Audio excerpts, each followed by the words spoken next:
Olá, você está no canal Um Conto por um Ponto.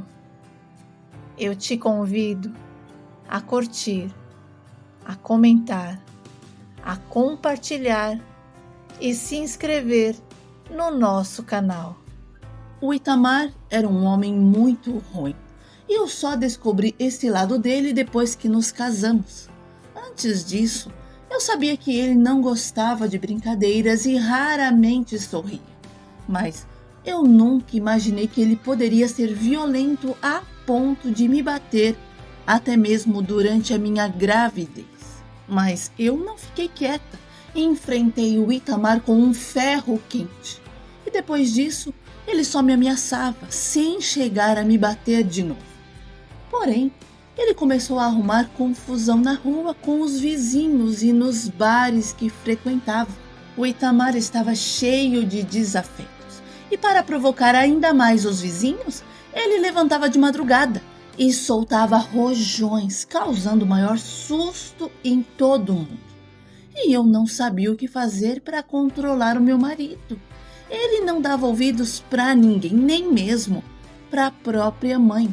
E uma vez, ele mandou a dona Isaura calar a boca, dizendo que iria pedir licença a Deus para dar umas palmadas nela. E conhecendo bem o filho que tinha, a minha sogra deixou de vir em nossa casa.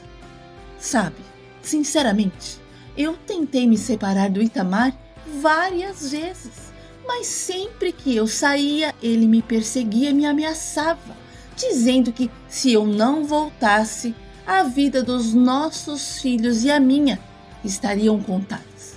E por medo do que ele pudesse realmente fazer aos nossos 3 meninos, eu acabava voltando para casa. E com o tempo eu desisti de tentar sair. Eu só pedi a Deus um milagre. E para piorar a situação, o Itamar acabou se envolvendo com pessoas erradas e começou a trazer várias coisas roubadas para dentro de casa. E chegou uma época em que era difícil até andar pela casa. E eu, com jeito, pedia para ele arranjar um outro lugar para colocar as mercadorias. O meu marido me obrigava a dizer que tudo era mercadoria legal e que ele era apenas um negociante. E depois de muitas promessas, o Itamar finalmente arranjou um outro lugar para guardar as suas mercadorias. No entanto, não demorou muito para ele ser preso. E eu aproveitei a oportunidade para fugir. Peguei os meus meninos e nos refugiamos na casa de uma amiga, a Angelita, que tinha uma casa na praia. Ela sabia da minha situação e me deixou ficar lá sem pagar o aluguel. Além disso, me enviava dinheiro para eu comprar comida até conseguir um emprego. E aqueles foram os melhores momentos das nossas vidas. Finalmente tivemos paz. Olha, as crianças dormiam a noite inteira sem acordar de madrugada com o pai gritando dentro de casa. Mas dentro de mim, eu não tinha tanta certeza de que tudo seria assim para sempre. E eu me lembro muito bem daquele dia. As crianças queriam passar o dia inteiro na praia. E para agradá-los, ficamos lá até eles se cansarem. E quando já era no fim da tarde, voltamos para casa. E eu fui preparar algo para comer quando ouvi alguém bater na porta. Na hora, o meu coração disparou e eu perguntei quem era. Mas não houve resposta. E bem devagar, eu corri para o quarto onde estavam as minhas crianças e tranquei a porta. Os meus meninos logo ficaram assustados, mas eu pedi para eles ficarem calmos, que tudo iria ficar bem. E o mesmo bater na porta se repetiu na janela, mas dessa vez acompanhado de uma voz, dizendo que onde quer que eu me escondesse, ele me encontraria. Aquela voz tenebrosa era dele, era do Itamar. E mais uma vez, Ele havia me encontrado e eu só tive tempo de pedir a Deus que nos protegesse quando finalmente a porta do quarto foi arrombada e eu vi o Itamar entrando. Ele me disse que as minhas férias tinham acabado e que eu deveria juntar tudo porque íamos voltar para casa. E quando eu perguntei como ele tinha conseguido me encontrar, ele respondeu que dinheiro era a chave para tudo e quem tinha dinheiro tinha também informações. E foi então que eu perguntei sobre a Angelita e ele respondeu que ela estava bem, mas disse que ela mesma havia passado o endereço depois de receber um bom dinheiro e afirmou que amigo, era dinheiro no bolso e que eu não deveria confiar em ninguém, nem mesmo na minha própria sombra, porque até ela poderia me trair. E sabe de uma coisa? Eu não fiquei com raiva da Angelita, porque ela me estendeu a mão na hora que eu mais precisei. E se ela passou o endereço para o Itamar, foi porque provavelmente ele a ameaçou de alguma maneira. Enfim, uma vez, enquanto eu estava na feira, encontrei a Angelita e ela me contou que o Itamar havia ido à casa dela, ameaçando matar todos se não dissesse onde eu estava escondida. A minha amiga até chorou, pedindo desculpas pela traição, mas eu sabia que ela não tinha escolha e disse que ela tinha sido uma mão amiga quando eu realmente precisei e que entre nós estava tudo bem. E depois daquele dia, nunca mais nos vimos.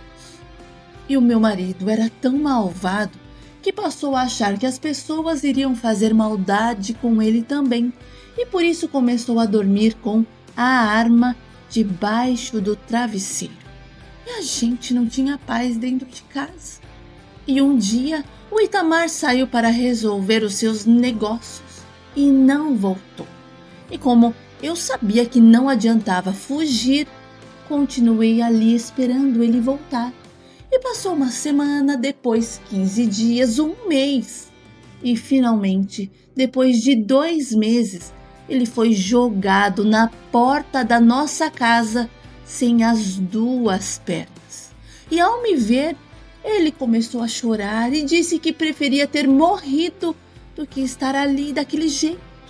E me contou que um homem com quem ele tinha uma rixa muito grande o havia pegado de surpresa e com a ajuda de alguns médicos contratados fizeram aquela barbaridade com ele.